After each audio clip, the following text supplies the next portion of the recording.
you say no more traditional dentures. Tell me what you mean. Yeah, well, most of our patients that come in with traditional dentures, either on the lower, they don't like them because they move around, they can't eat solid foods very well, and on the upper, they hate the fact that their palate is covered with a bunch of plastic. So we basically have three ways that we can replace missing teeth nowadays. We can still use the denture, but place 2 implants, and we can have the denture snap in and snap out. So just snap in, snap out on the lower? Right. Okay. And the next way to get a little more stability is we can put in 4 implants. It's kind of like a table. We have 2 legs in the front and 2 in the back, and our patients are able to eat more. They have a better retention and more stability. And the best way to be able to restore it is to put 4 to 6 implants in there. We make a permanent set of teeth that stay in their mouth the whole time. They can't take them out. They eat like their own natural teeth before they lost them, and they look great. What about pain? It seems very painful.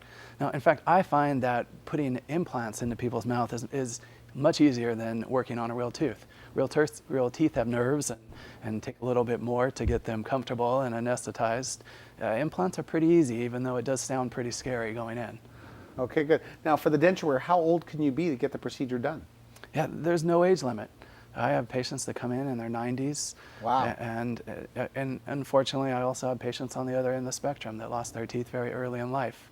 Now, the longer they wait to get these procedures, there's more procedures involved to make the denture stable. Now, the upper, though, for the upper, as far as dental implants, is it necessary? Because I guess the suction on the upper makes it pretty stable. Yeah, I don't have dentures, you don't have dentures, but I've found very few people that have had to wear dentures that like them.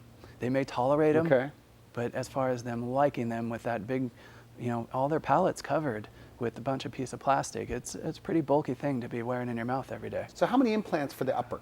It's very similar to the lower, but we usually start with 4 on the upper instead of 2, and that's for snap in, snap out type of situations. If they would like something permanent, 6 is ideal. Sometimes we get away with 4, and that allows the patient to not have to take anything out of their mouth. And they can eat whatever they want? Oh, absolutely. It will be like when they had their own teeth.